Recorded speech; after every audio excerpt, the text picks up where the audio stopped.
मरकुस रचित सुसमाचार 15वां अध्याय। और भोर होते ही तुरंत महायाजकों और पुरनियों और शास्त्रियों ने वरन सारी महासभा ने सलाह करके यीशु को बंधवाया और उसे ले जाकर पिलातुस के हाथ सौंप दिया। और पिलातुस ने उससे पूछा, क्या तू यहूदियों का राजा है? उसने उसको उत्तर दिया कि तू आप ही कह रहा है।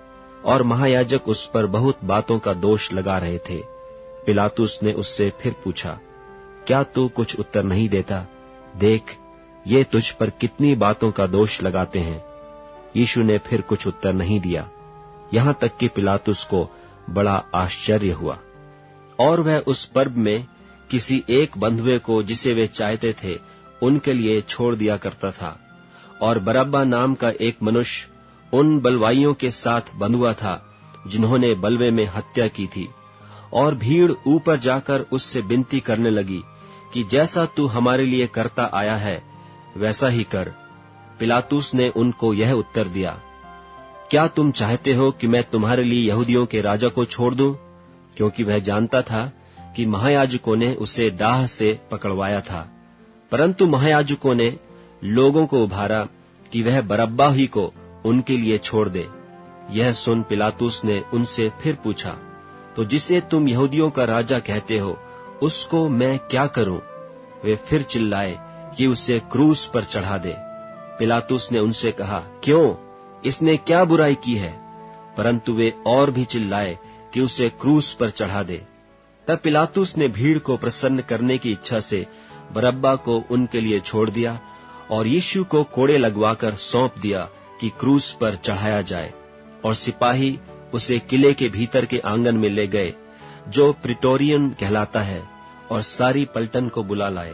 और उन्होंने उसे बैंजनी वस्त्र पहनाया और कांटों का मुकुट गूंथकर उसके सिर पर रखा और यह कहकर उससे नमस्कार करने लगे कि हे यहूदियों के राजा, नमस्कार।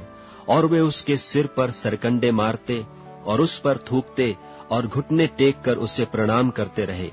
और जब वे उसका ठट्ठा कर चुके तो उस पर से बैंजनी वस्त्र उतारकर उसी के कपड़े पहनाए और तब उसे क्रूस पर चढ़ाने के लिए बाहर ले गए। और सिकंदर और रूफुस का पिता शमौन नाम एक कुरेनी मनुष्य जो गांव से आ रहा था उधर से निकला। उन्होंने उसे बेगार में पकड़ा कि उसका क्रूस उठा ले चले। और वे उसे गुलगुता नाम जगह पर, जिसका अर्थ खोपड़ी की जगह है, लाए और उसे मुर्र मिला हुआ दाखरस देने लगे, परंतु उसने नहीं लिया। तब उन्होंने उसको क्रूस पर चढ़ाया और उसके कपड़ों पर चिट्ठियां डालकर कि किसको क्या मिले उन्हें बांट लिया। और पहर दिन चढ़ा था जब उन्होंने उसको क्रूस पर चढ़ाया और उसका दोष पत्र लिखकर उसके ऊपर लगा दिया गया कि यहूदियों का राजा। और उन्होंने उसके साथ 2 डाकू, एक उसकी दाहिनी और एक उसकी बाईं ओर क्रूस पर चढ़ाए। तब धर्मशास्त्र का वह वचन कि वह अपराधियों के संग गिना गया पूरा हुआ। और मार्ग में जाने वाले सिर हिला हिलाकर और यह कहकर उसकी निंदा करते थे कि वाह, मंदिर के ढाने वाले और 3 दिन में बनाने वाले, क्रूस पर से उतरकर अपने आप को बचा ले। इसी रीति से महायाजक भी शास्त्रियों समेत आपस में ठट्ठे से कहते थे कि इसने औरों को बचाया और अपने को नहीं बचा सकता। इस्राएल का राजा मसीह अब क्रूस पर से उतर आए कि हम देखकर विश्वास करें। और जो उसके साथ क्रूसों पर चढ़ाए गए थे वे भी उसकी निंदा करते थे। और दोपहर होने पर सारे देश में अंधियारा छा गया और तीसरे पहर तक रहा।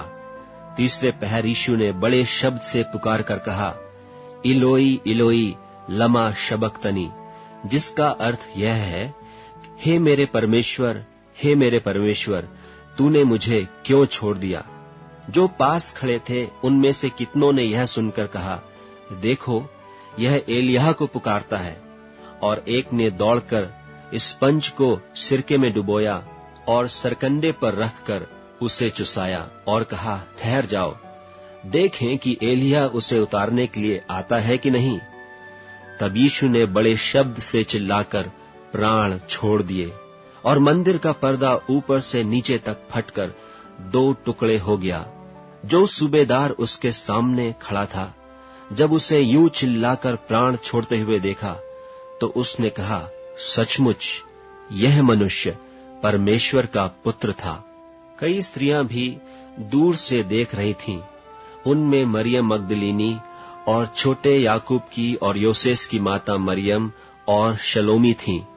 जब वह गलील में था तो ये उसके पीछे हो लेती थीं और उसकी सेवा टहल किया करती थीं।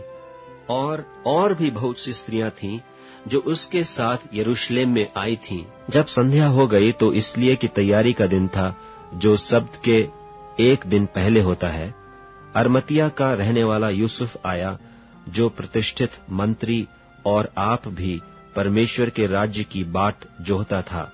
वह याव करके पिलातुस के पास गया और यीशु की लोथ मांगी। पिलातुस ने आश्चर्य किया कि वह इतना शीघ्र मर गया, और सूबेदार को बुलाकर पूछा कि क्या उसको मरे हुए देर हुई। सो जब सूबेदार के द्वारा हाल जान लिया तो लोथ यूसुफ को दिला दी। तब उसने एक पतली चादर मोल ली और लोथ को उतारकर उस चादर में लपेटा और एक कब्र में जो चट्टान में खोदी गई थी रखा, और कब्र के द्वार पर एक पत्थर लुढ़का दिया। और मरियम मगदलीनी और योसेस की माता मरियम देख रही थीं कि वह कहाँ रखा गया है।